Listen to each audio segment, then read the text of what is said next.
Yes, sir. Yes, welcome to the session. I hope I am clearly audible to you. Yes, sir. Okay.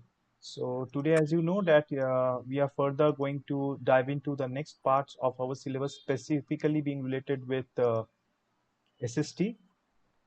And primarily today, we are also going to put some focus towards the syllabus. I think you had a bit of a contradiction with the syllabus part.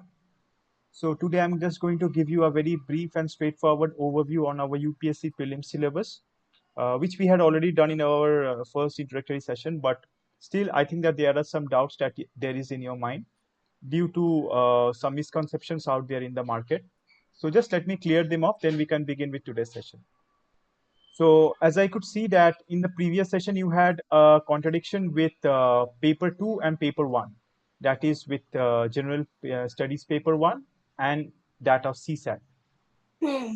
Now, let me tell you regarding their guidelines. The guidelines given out by the UPSC is this paper CSAT, that is comprising of comprehension, interpersonal and communicative skills, logical reasoning, decision making, basic numericals, data interpretation. These all fall under the provision of a qualifying nature paper. They are a simple qualifying nature paper, and that also let me show you that what does the syllabus generally say. So the syllabus is generally dictating as the general studies paper 2 syllabus is referred to as CSAT or the aptitude test. So it has been a part of a lot of controversy, as you know, since the very beginning when it has been introduced. So it's just a section of candidates who have also alleged that CSAT is negatively biased towards a certain section of candidates who have these subjects in their graduation. And so for that reason, in 2014-15 onwards, CSAT was declared to be a qualifying exam. So it was not a very big deciding factor in your prelims, because here you only have to score a 33% pass criteria that has been fixed. It has been fixed, okay. So you just have to qualify with 33% of marks for your year, and then the other part of your paper will be checked, which is general studies paper 1. This is all about the rule, nothing outside that. It's not a separate exam, it's not something like you have to prepare very hardly on. It's a qualifying nature exam, so you just have to qualify it. And again, I'm repeating, your main focus is going to be on the general studies Yes, paper 1. for fun. Yes, it's not on paper 2. So it's very evident that paper 1 has to be taken much seriously, and the topics here that are given, though they are looking as if they are one liners, but when we will dive into, you will see that there are a lot of nuances, there are a lot of details. In each and every topic has at least 10 or 15 new subsegments. So one topic is equivalent to 11 subsegments at least. So we have to take care of that. Then follows the mock tests, then follows the practice sets, and our preparation will be directed in the right direction. So that was all about the syllabus. We are going now directly into our session today. So now let's see what's there been waiting for us in the syllabus part. So I think lately you have been very much away from history, I think. So history is a subject I guess that has Not, yes, sir, kind of partially been away, but also I have been in touch with history through literature.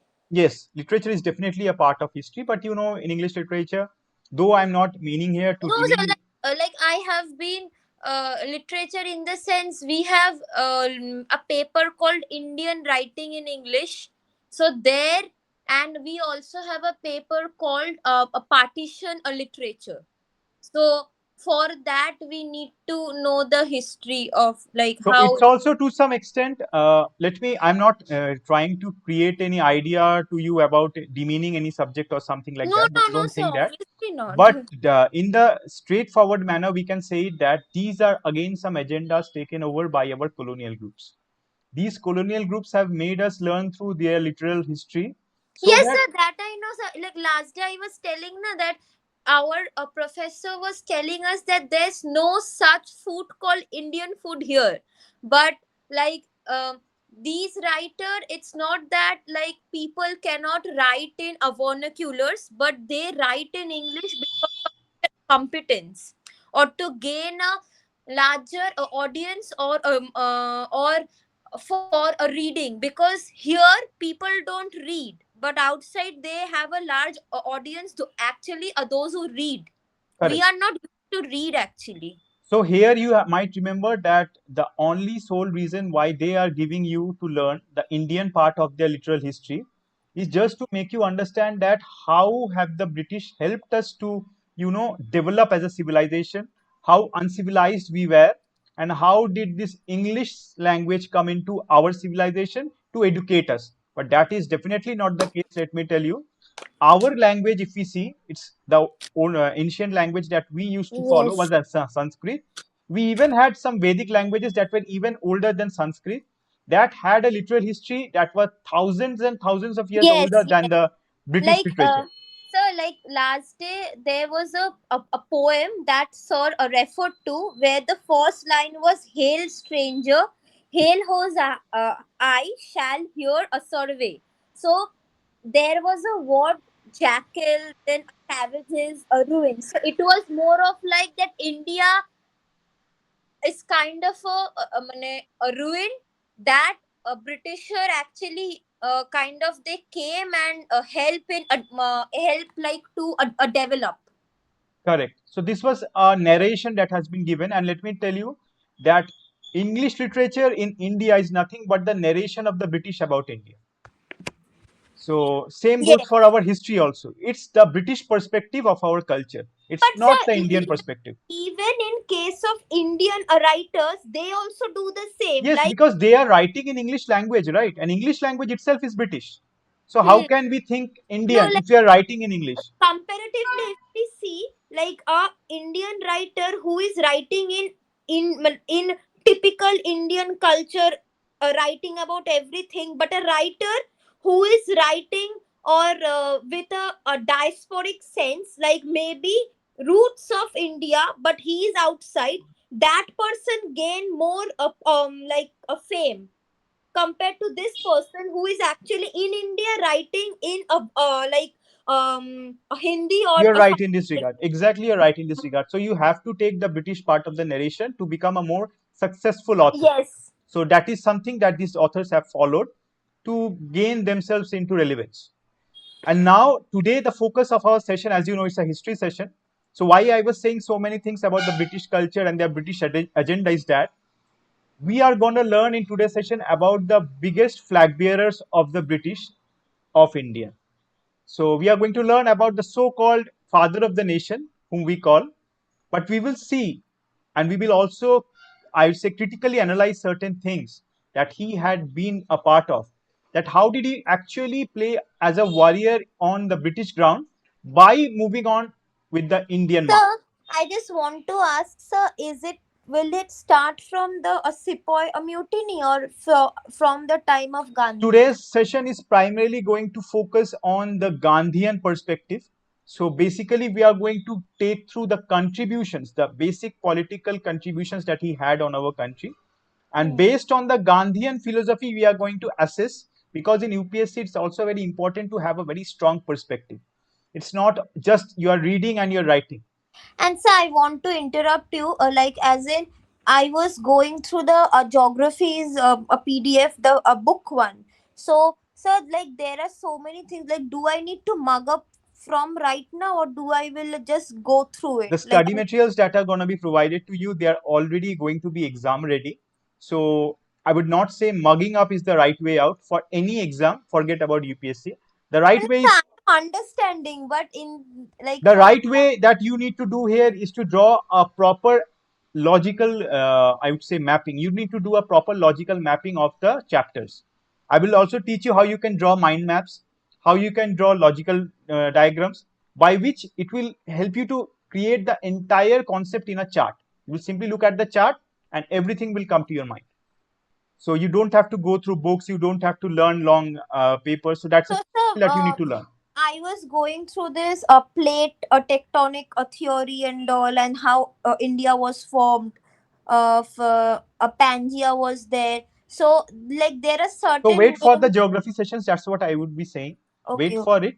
We will definitely unfold each and every concept that is a part.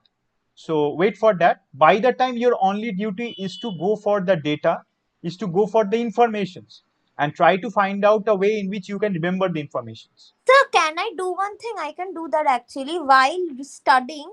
I can write down maybe in one, 2 lines or 3 lines, whatever I'm Yes, studying. that's also a good process that you can follow. That the way you are apprehending the learning that you are doing. Maybe I won't be able to remember everything, but maybe some of it I Just will. the highlights. You can write down the highlights.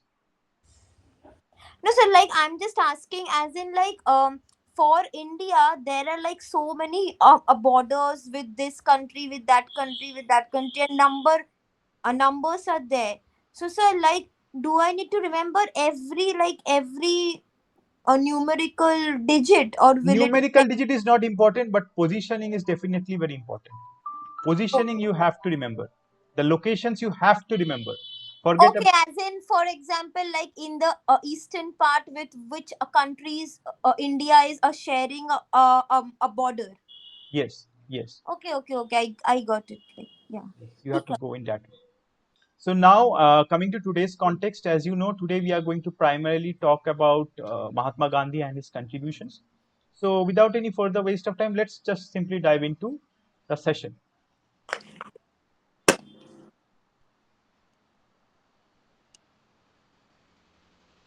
So as you know that this person has been the biggest flag bearer of our country's politics for a longer period of time. And the entire politics that he was a part of is basically standing upon four pillars, which we call the Gandhi's methods. So the four pillars of his politics was Satyagraha, non-violence, Swadeshi, and mass movement. So it is a Venn diagram. You will be also doing it in the reasoning part when we will go forward. That it's actually showing you that what are the areas in which Gandhian methods had excelled, for which he became such a mass leader.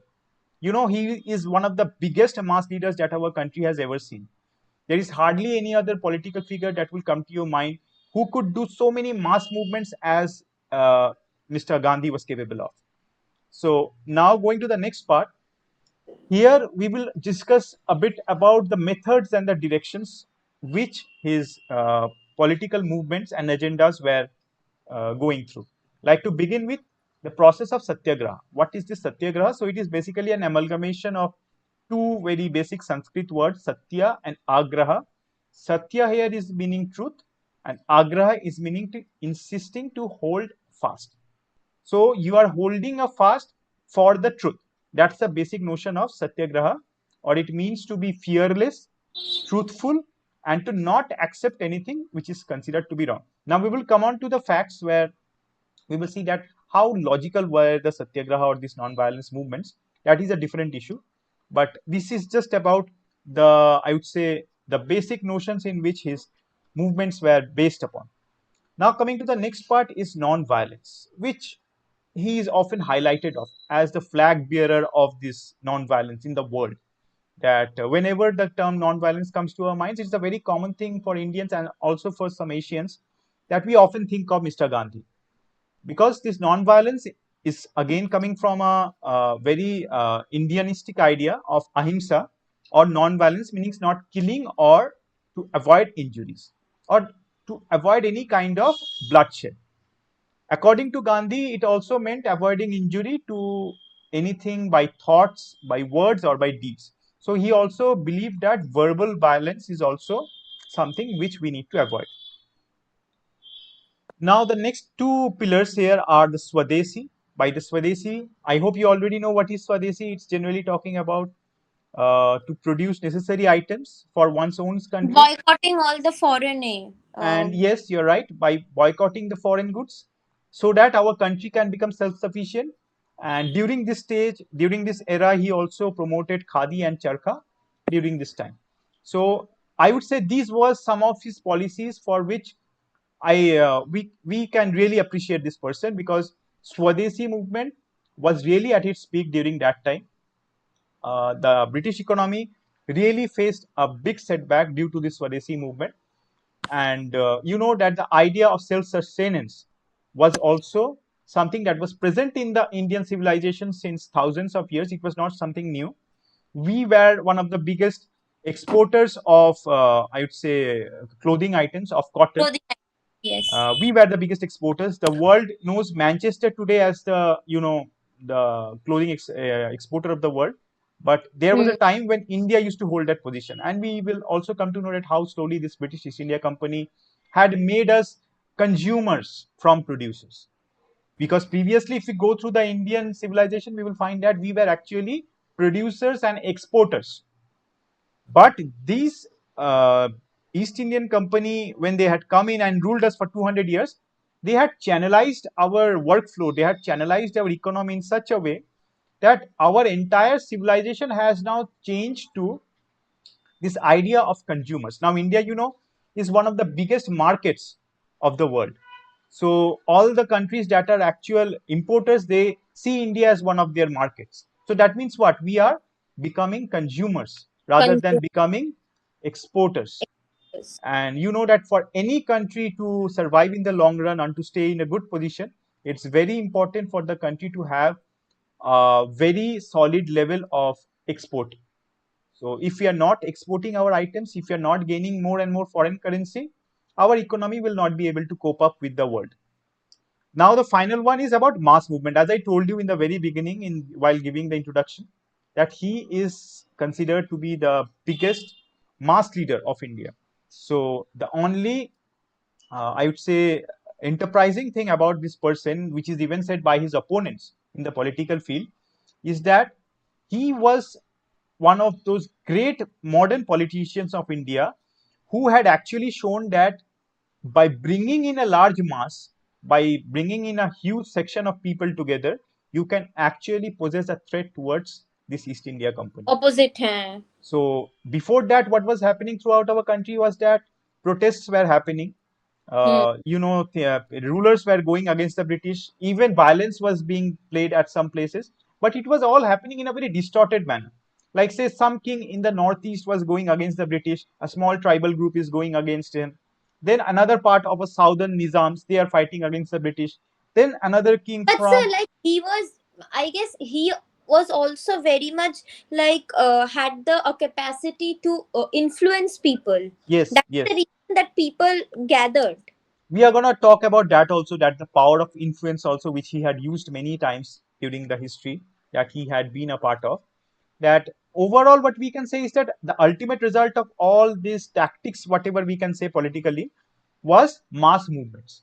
You see, one after the other, he was able to bring in big and bigger mass movements for India. And so I want to ask you, sir, this partition between India and Pakistan, was it a planned thing? Like British obviously wanted this, but did Gandhi and Nehru also wanted this? I would say, in a way, that they had no other option. I would say that the Indian modern leaders did not have any option to say no at that time. But And sir, force would have been there, then also the result would like yes, would. that's what I'm saying, that weak people will have no options, right? But Bose was definitely not falling into the category of the people whom we are discussing now. So he Hmm. was definitely somebody from a different territory. And he would have not gone for any compromise with the British if he had come, if he had conquered. He would have gone for zero compromise, non tolerance. But you know that this Gandhian philosophy and Nehruvian philosophy is completely different from him.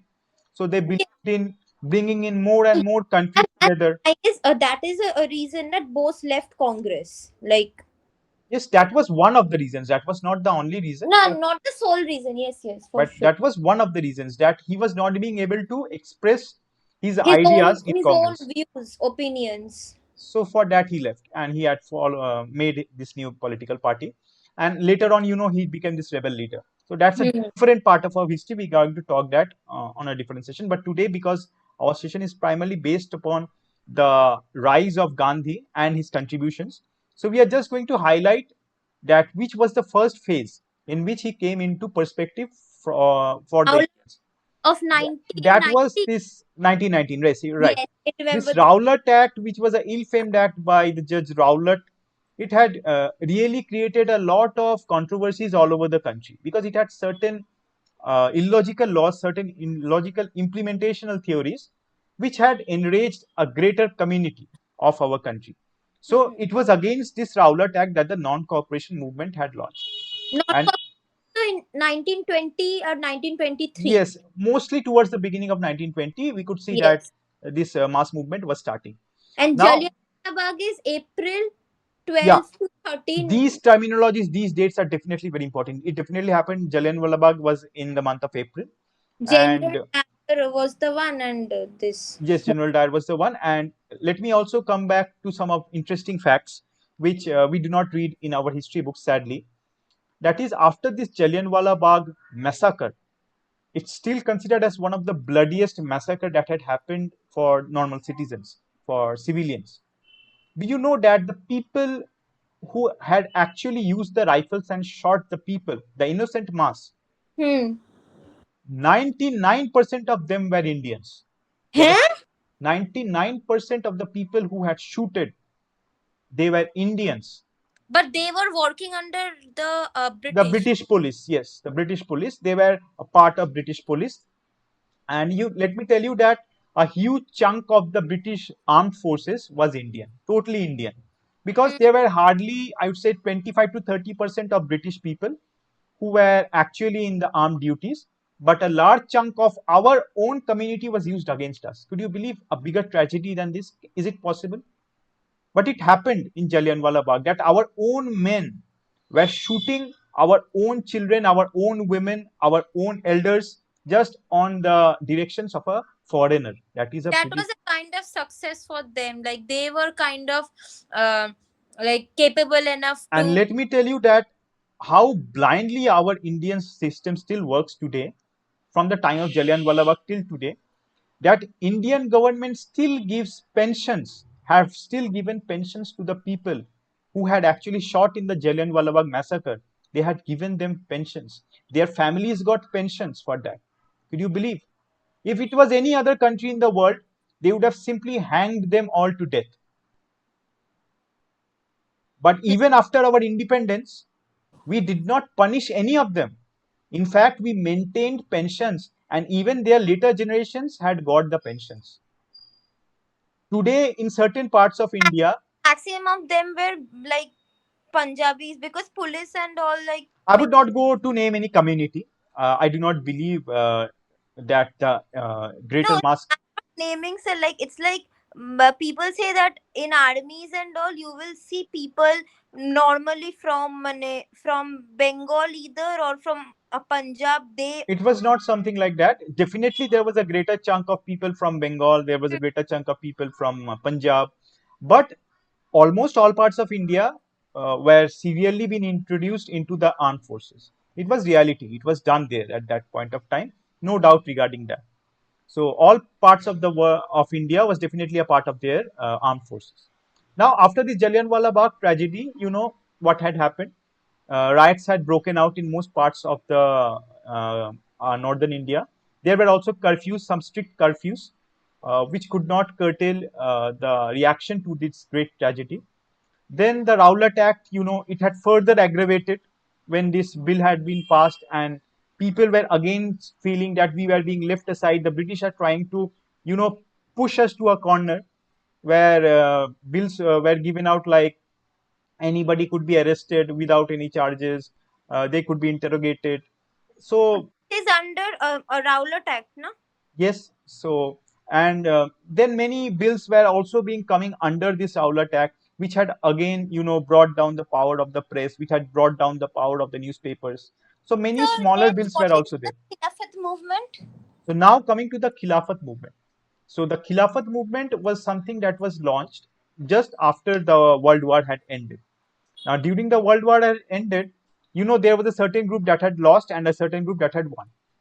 Now, the group that had lost, that was actually a part of the caliphate. By caliphate, I am meaning the Muslim part of the world, Turks, the Turks. Turkish people, the Yes, caliphate area. Turks. So they had lost. So because they had lost, large number of indemnities were given for them to pay to the winners. which is a part of any war. When you end, you obviously try to dominate the person who has lost. So it was also done for them. And more importantly, there was also a big hit on the Muslim sentiment when they said that they would not uh, take the caliphate, or who is considered to be the Muslim superior ruler of the religious world of the Muslims. The British told that we will not believe in listening to this person. We will take out the powers from this person. So it was like you are hurting a religious sentiment straight on. So the Muslim community went against it, and they went directly against the British. They told that we will not believe. And by Muslim community, I'm telling not only about the Turks, but every Muslim community all over. It was also certain parts of India also they went against. Wherever there was Muslim population, there was agitation against the British. So Gandhi thought that yes, it is the right time that we can bring in some Hindu-Muslim unity, because Muslims are also now getting aggravated against against the British Indian Company. So it's a good time. So he told that we will also fall under this movement and bring this movement together and integrate it with my movement, so that our movement gets more bigger. So now coming to the context of the Khilafat movement, as I was saying you that in the First World War, Turkey was defeated by the British and the Ottoman Empire was divided, because Ottoman Empire was huge before the World War. But when the British won, it is an old strategy that they had been using throughout.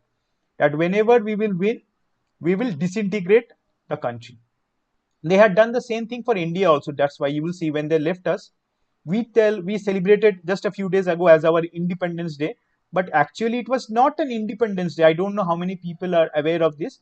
We celebrate every year 15th August that it is our Independence Day. It is the day when we drove away the British outside our country. It was not something like that. It was actually a transfer of power. It was not total independence that we boast of.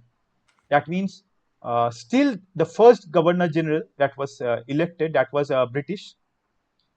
Uh, the the first, I would say, wide scale political party by the Indians, that is the Indian National Congress. You also know that who was its founder.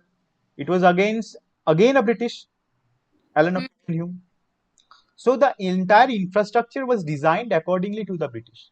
So for that reason, they had understood that there is nothing to drain out of India. India is almost done. We have drained the maximum already out. There is nothing more to do here. So let's do a transfer of power. So even after the transfer of power, we used to have to discuss small things. Sir, like the way the British has taken away the Kohinoor, the Peacock Throne, and all. Is there any chance that? Kohinoor and Peacock Throne, I would say to some extent they are overrated. They are told many times, but Indians have been looted by even higher amplitude, which I believe. Forget about the Kohinoor and the But so like that so is on. like one of the when it is kind It of is definitely precious. It is definitely a part of our also. heritage. Is I there any chance that we can get it back? No. What will happen if we get back? Which I believe So the that only is our I understand. I cultural understand. heritage. I understand your sentiment as an Indian that we should be bringing our items back from the invaders. But I think that the best answer to these occupiers would be when India will be the biggest superpower of the world. The Hmm. biggest answer will be that, because let me tell you, harsh decisions can only be taken by powerful people, right? Now, if India says that I want my Kohinoor back, I want my Aksai Chin back, I want my Pakistan back, I want my Bangladesh back, so there would be contradictions, because there are many powers that are way above us. So we need to actually work to that level so that we are at par with the world powers.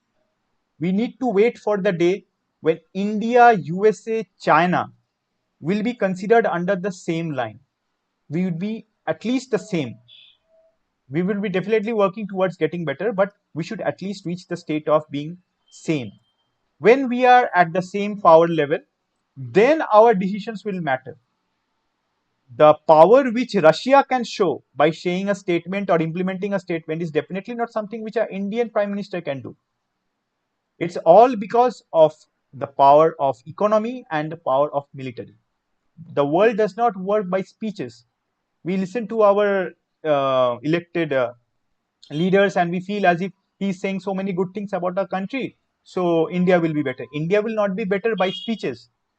India will have to work very hard for at least the next 50 years. We have to work really very hard, and we have to take our country to that ultimate goal of $300 trillion. Once we have become the biggest economy of the world, then the other countries will have to listen to us. They will have no other option. So things in geopolitics are very tricky. And so And it's strange now, like India is so mane, rather than US, like India has like a huge population, but still it's lagging behind. we are lagging behind for many reasons, and some of the reasons have been force feeded to us by these occupiers, which we are still carrying today. Like some of that, as you know, that I was telling about the tendency of the British during this Khilafat movement, when we were discussing that they had this age old policy of divide and rule. It was a policy that was implemented by them, the British East Indian Company, and now is being carried forward by the biggest hegemony of the world, which we call as the United States of America, which is an elongation of the East India Company. The USA is nothing but a bigger chunk of the East India Company. So we will also come back to that in our future sessions. I will say that how are they interrelated. Now coming to here, as you can see that the sultans of Turkey, who are known as the caliphs, they are also considered to be the religious head of the Muslims. So they had a great stature in the Muslim world. And the Muslims thought that the caliph's weakening position would further weaken the position of Muslims. So they became aggravated. They came in together. And it was these two brothers, these two Ali brothers, Muhammad Ali and Shaukat Ali, who had launched this Khilafat movement. They demanded that the returning Ottoman Empire to the Caliph, they have to return the entire empire to the Caliph, and they have to give the big territory to the Caliph. The Arab lands of Arabia, Iraq, Syria, Palestine will remain under Muslim rule.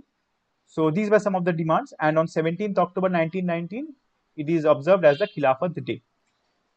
Now, as I told you, Gandhiji saw a great opportunity in the Khilafat movement, and he was a great opportunity seeker. Let me tell you, he had been using many events throughout our Indian history for his opportunistic goals. He had used many tragedies in our history to use it in his political agenda. And for that reason, we know him as a mass leader, because he really did not look for those ideals and morals. He did what was best for his party, he did what was best for his agenda, and he promoted unities and saying that the Hindus wouldn't remain aloof and we will work for our Muslim brothers. So this was his first try to bring Indians and Muslims under one roof, and he was elected as the All India Khilafat Conference president by majority of votes. So by 31st August 1920, Khilafat non-cooperation movement had started, and as I told you, non-cooperation movement was directly integrated with Khilafat, so it was called the Khilafat non-cooperation movement. And people had resigned from government jobs, they did not pay taxes, they went for hartals, they boycotted foreign goods. All this was a part of the plan. Now what was this Rowlatt Act in brief? So Justice Rowlatt was reported to have been growing an upsurge in his country, in the country of India. So to curb it down, he introduced two bills, two very ill-famed bills. So the Indian opposed these bills very naturally, and in spite of that, the bills were passed. So the act which allowed the government to do So, during these bills were these. Yes, say. I'm just asking, so will you be sending me this for studying? No, you will Like, be getting entirely differently written study material that would have all these points highlighted. Okay, so don't worry for that. So the bill had included here the provisions like arresting any person without any warrant, to keep in camera trial questioning in seclusion, restrictions on individual movements, suspension of the right of habeas corpus. So these were some of the great invasions of human privacy that was done by the British East India Company. And then came the Jallianwala Bagh tragedy that you know happened in April 13, 1919, to protest against the leaders like Dr. Saifuddin Kichlu and Dr. Satyapal. A large peaceful crowd had gathered at Jallianwala Bagh in Amritsar. Even if you go today to Jallianwala Bagh in Amritsar, you'll be able to find that building where those bullet dots, those bullet engravements are still present in the walls. Even if you go there, you will be able to Yes, yes, see. I saw the pictures. Like one of my friend went there, so even I want to like visit Punjab once. It's a Just terrifying experience. That's what I can say you, because I have been there. If you stay there for more than 10-15 minutes at a stretch and observe it very keenly, you know our human mind is very sensitive. So when you're observing this thing and when you're knowing the fact that something like this had happened in this location, when I went there, I could feel a great sense of negativity in the air. There was a great negative energy working in and around you. So the place is very depressing, because when you look at the walls, there is a well where it is said that pregnant woman with their like. pregnant women with their children had to jump to save themselves from the bullets, and they had died by falling into the well. So not one pregnant woman at a time, there were at least 20-30 people who were jumping at a time, one above the other, to save themselves from bullets. So it was massacre all around, all around. You cannot even imagine how brutal the scene was. We cannot even imagine in 2023 at how brutally these innocent people were killed just because of protesting against the unlawful arrest of their leaders. So Jallianwala Bagh had only one exit, and there were three sides which were enclosed by buildings. So it was very well pre-decided, though there are still the British try to make a idea among the people as if the British Indian Company did not want to kill the people; they were forced to. These are totally, I would say, false. These are not at all true. Actually, there was a preconceived idea in the minds of the British when they entered the gates, that they went in to kill the people. They already had the directions, which I believe even the reports say so. Even the people who are doing research on this event, they also believe so. That they had this intention from the very beginning when they entered the gates, that we will be killing off all the people inside.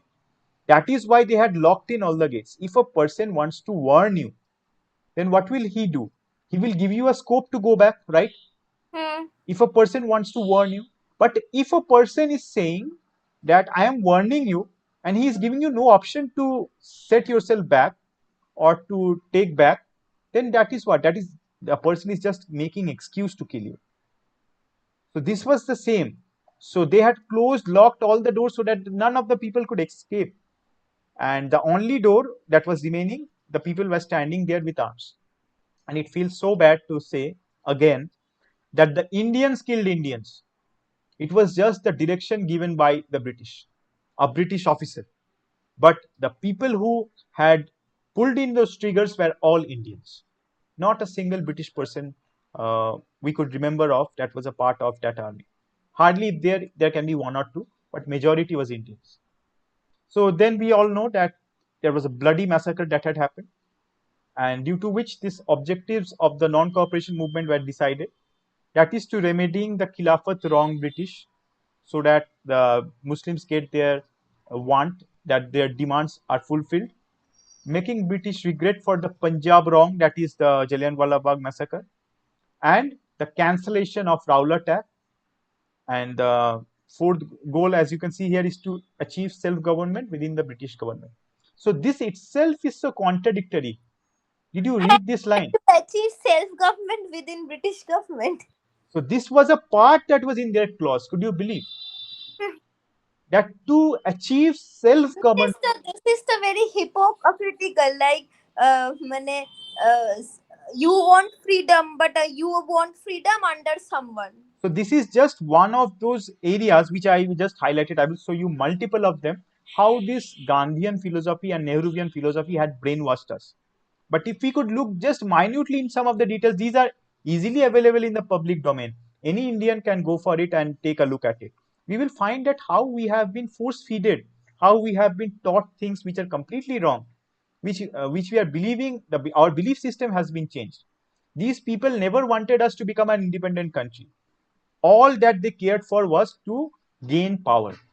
They were power hungry people. I'm talking both for Nehru and Gandhi, and I'm not going for any personality bashing here. I will give you all the relative facts that prove that they were all doing these movements, these factors, these mass agitations, so that they could stay in power. they had nothing to do with India getting independence. Because if somebody really cared about total independence, nobody could have created a clause like this. So illogical, as you can see. And this is how you can create a flowchart that would give you a dimension of all the things that are covered in the topics.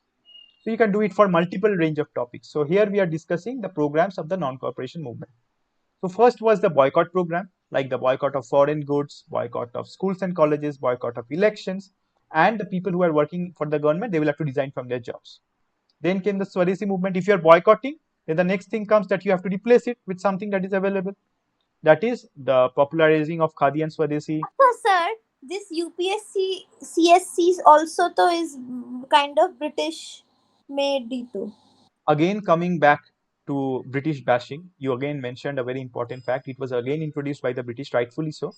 And do you remember that at least 10, 20 years after independence, we still used to call the district magistrates who used to get selected by this exam. That was a different exam though, at that time, the name was different. We used to call them as collectors. What is the meaning of collector? Have anybody thought?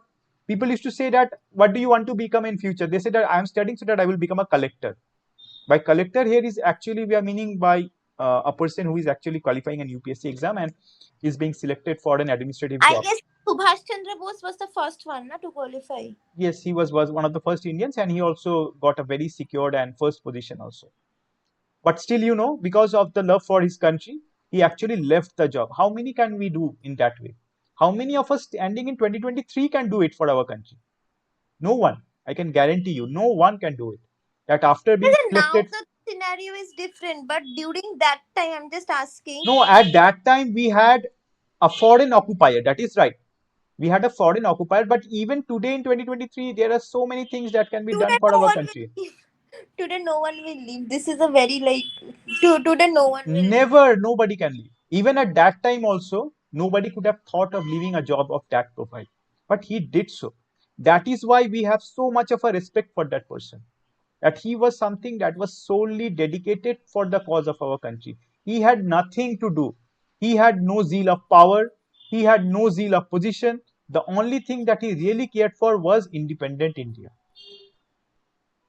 And these are also some of the reasons which we feel very bad that some of our great leaders don't get highlighted. There were many leaders like Netaji Subhash Chandra Bose. Let me tell you, he was not the only one.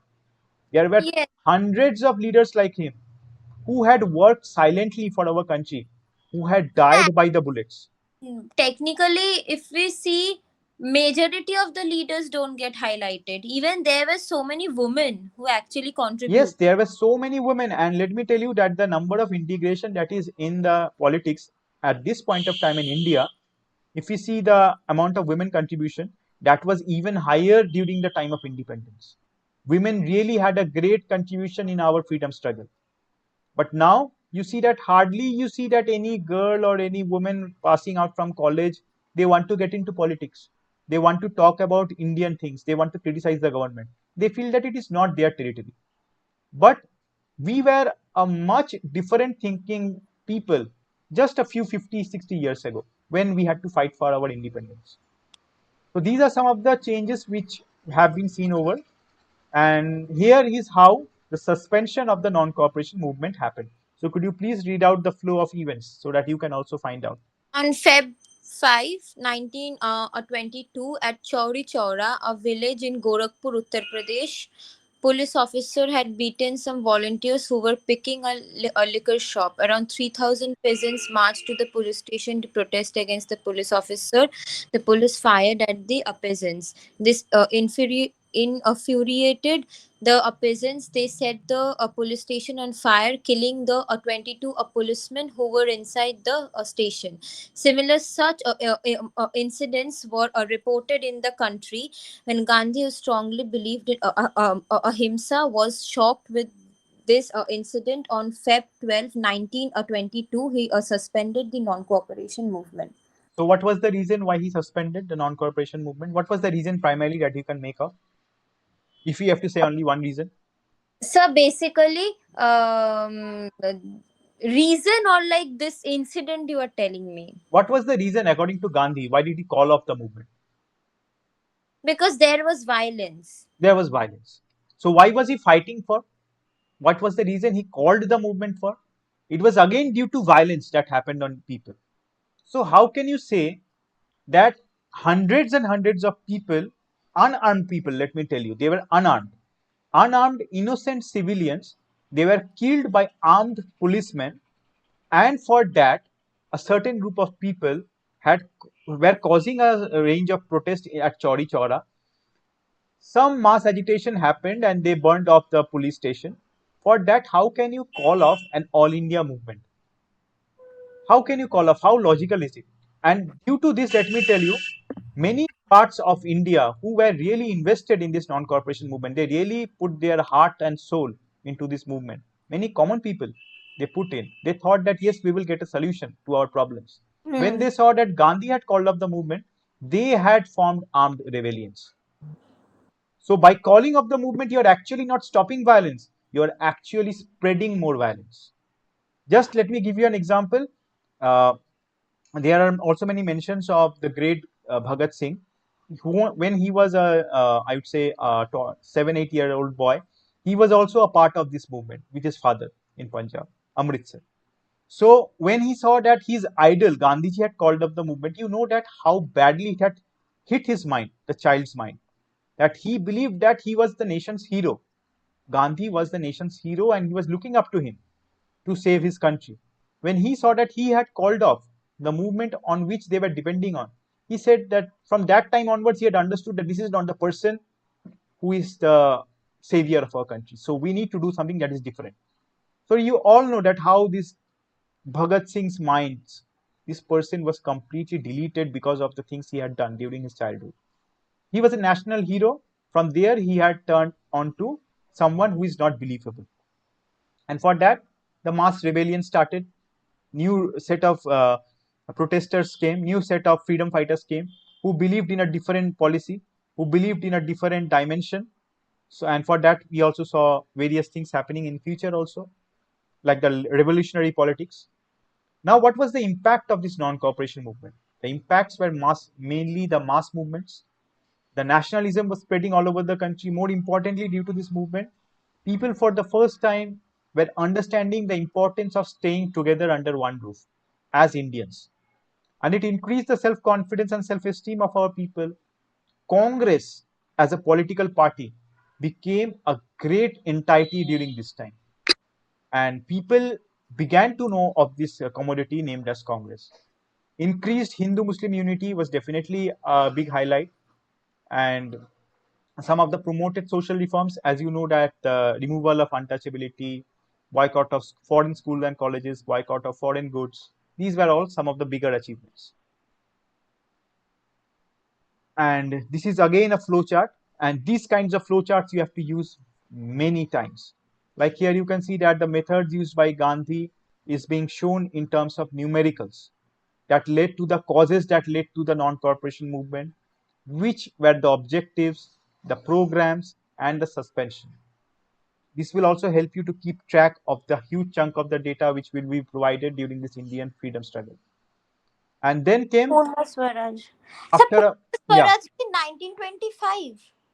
it was most probably towards yes, during that time, 2025, 1926, when the idea had come into. And another movement, another big movement was launched after a gap of 10 years, because non-corporation was 1920, civil disobedience was 1930, and the 30. factors that had led into it was again a commission that was brought in by Mr. Simon, which was called the ill-famed Simon Commission, and the declaration of the Purna Swaraj. So let's start with the Simon Commission. So please have a readout. What was it? In November 1927, British government appointed Simon a commission which was headed by Sir John Simon to suggest some constitutional reforms. It had total 7 British members of a parliament and had no Indian a member. Indians thought that it was intentionally done to insult our self respect. INC, Muslim League, and Hindu Mahasabha decided to boycott this at every stage and in every form. Okay. So what was the basic form? That is again to suppress the Indian minds. That is again to bring in more and more The Simon British. Commission was made for what? Like, what was the purpose of making Simon Commission? So it was Like, again, I would say, it was again a kind of, I would say, distraction brought in our Indian minds. That is to give you the dream, this so-called dream of having an independent country by giving illogical policies. Like, say, for instance, if I say you that you are thirsty, you want water, I say hmm. you, yes, I will give you water, but for that you have to do one thing for me. You will say that, yes, what I need to do for that one glass of water, I will say that you have to bring for me 50 buckets of water from Himalayas. Then I will give you this one glass of water. Is it possible? Definitely, you will say it's impossible for me. I don't need your water. This was their strategy. That we will not say that independence is not something that can be had by you. We will give you independence, but these are our clause. Hmm. So it's very evident that people will not accept and India will never be independent. This was their policy, some of their policies to again lengthen the process of share of power or transfer of power. So this was one of those real picks of Simon Go Back, the movement that had started. The commission was welcomed by Hartals, as you know, when Simon entered, and there were big slogans, big black flags. This is a real image, stock footage from which says Simon Go Back, as you can see. And government really came down to its brutal best to carve down this movement. The great Indian freedom fighter Lala Lajpat Rai was beaten up so mercilessly on 30th October 1928 at Lahore railway station that he almost lost his life. And let me tell you, within a few weeks, he lost his life due to this brutal beating by the lathi charge of this British government. And again, let me tell you, again, sadly telling you, the lathi charges were again done by Indian people who were a part of British police. So constantly throughout, though we are talking about integrity, unity, we can constantly see that a great amount of our own force, our man force, is being used against us. And it is only possible for an extremely cunning power like the British East India Company. That Yes. many times it had happened that our great freedom fighters, the revolutionary leaders who used the arms and weapons, when they had gone to fight against the British face to face, they could not shoot, they could not fire the trigger. Just by seeing that on the other side, the people who are fighting for the British are Indians. Many freedom fighters in their memoirs, in their autobiographies, have written this, that many of our campaigns got cancelled because we had to fire against our mates. So, who would you believe is more brutal, these revolutionary leaders or the people who are working for our occupiers in their armies, in their police forces? But still, we know we call them as many. When I was in my school days, I remember that there was a section in my history book that showed revolutionary terrorism. Could you believe? Hmm. That had a segment called revolutionary terrorism, and within that segment, Bhagat Singh was a part. Within that segment, Rajguru was a part. So, can you believe how illogically our own Indian government was brainwashed? So that they are making the newer generations think that Bhagat Singh was a nationalistic terrorist. Can we use this demeaning term like terrorist with the greatness of Bhagat Singh? But we were doing so just a few years ago. Just a few years ago, our books had this written. And this was all done by this narration of these occupiers, which we call as the British East India Company. They had not only ruled us, they had changed our education system, they had changed our belief system. To some extent, they also changed the areal extent, the geographical dimension of our country. India, Pakistan, Bangladesh, Myanmar, Afghanistan, Tajikistan was a part of the great Hindu nation, or I should not say Hindu nation because people will think that it is a religious comment. By Hindu nation, we had the name was actually given on the river Sindhu. There was a river Sindhu flowing from the Indus Valley region, and the people who used to come from the foreign countries could not phrase the term, could not pronounce the term Hindu, Sindhu, sorry. So many of them termed this as Hindu. From that river, our civilization got its name, Hindu civilization. It was not something to do with religion, it was our identity. And now we have to think 100 times before using this term Hindu, because people think that it is something to do with religion. It's not something to do with religion. Hindu is meaning, is actually showing our identity. We need to know that. And this is again a narration given by the British. This Hindu Muslim, this India Pakistan, they had made it because they knew that when they left India, India had a huge territory, India had a huge manpower, we had a lot of intellect. And if we put hands together with Russia, that was their one of their biggest enemies, then we can progress in the upcoming 50 years and we can be a threat to them. So that India cannot be a big threat, they divided us into small fragments. They divided Pakistan out of us. They divided Afghanistan. They divided Bangladesh. They divided many parts of the Northeast. So it's all been done as a long-term plan. So just to destabilize India. And these are again some of the recommendations of the Simon Commission with which we will conclude today. Please read out them. Autonomy in a provinces, a provincial legislature council should be expanded. Princely states should also be controlled by the government. British troops and officers should stay for many more years. High courts should be controlled by government of India. Communal representation would be continued. So as you can see that many of these terms are so self-contradictory in nature, like the communal representation. That means this Hindu-Muslim problem was something that was introduced by this British. That a separate section will be Hindu, a separate And section they will be only Muslim. started telling na, that you won't be able to represent, then form a group, you where you will be able to This idea of reservation, which we curse our government for, that they bring in reservation. Let me tell you, this idea of reservation was also introduced by the British. That a hmm. separate section will be tribal group, a separate section will be the higher group, a separate section will be the lower caste, higher caste. These are all things brought in by the British. What we had was the Varna system. Varna system was not a caste system. Varna system was totally been dedicated to the occupation. It was a way of showing what occupation a class does. But this their caste system was something that was totally different. It was totally discriminatory in nature. And this was the Nehru report.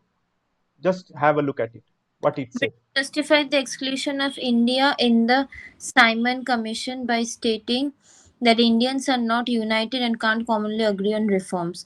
So all parties came together at the All Parties Conference, and Motilal Nehru was made chairman of the committee and presented a report called as Nehru Report to provide a solution to the communal problem. So it was rejected by this Nehru report, and you know that it put the laying stone towards the declaration of Purna Swaraj. Purna Swaraj was nothing but it was something that was told many times ago also, but it was just a new way of framing it.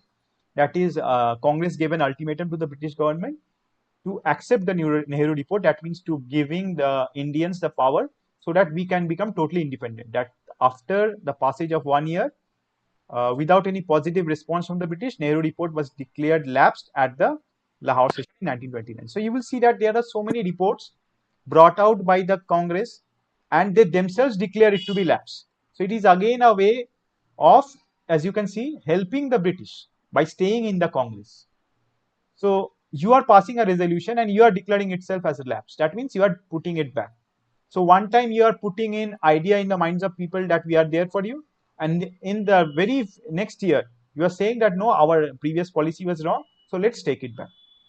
It was something that was done millions and millions of times by this Congress group. And Okay. after this, we see Nehru was made the president of the Lahore Congress, and Purna Swaraj was declared as the objective of the Congress. And on 1929, Nehru had hoisted the first Indian tricolor flag in 1929 on the banks of river Ravi at Lahore. So it's so tragic. Could you see that our Tiranga was for the first time created and hoisted in 1929 in Lahore, and today Which is Lahore is a different country. Pakistan. Today Lahore is a different country. That's the, I would That is say, that is like now it's a part of like other a country. so that's the biggest failure for a, I would say, rule for a countries who so-called freedom fighter. Nehru. India gaining independence, like it was kind of the way India gained independence, it was like it was very sad. Yes, because you know that there are still certain sections of our community, especially living in the border areas of India, Pakistan. They still, I don't know that how would it sound, but it is reality. They still believe that 15th August is the sorriest day in our civilization and history. They feel it, the people of border, because they have seen how harsh was that partition. How Hmm. harsh was it for people to leave their own motherland and to move on to a completely new territory just because our own motherland was divided into two different names. What is this Pakistan? What is this Bangladesh that we talk about today? They are all part of India. They are just different because of these British tactics to divide and rule. You look at their people, you look at their culture, they are so close to us. They are almost mirror image of us. But still we are having borders. It is just to stop our progress, Okay. nothing else. So with this idea, we are going to keep it here for today. I hope it was a fruitful session. I'm not bombarding with a lot of facts because there is a huge load of knowledge. We need to take it time on time so that things remain interesting and we get to learn new things. So that was all for it.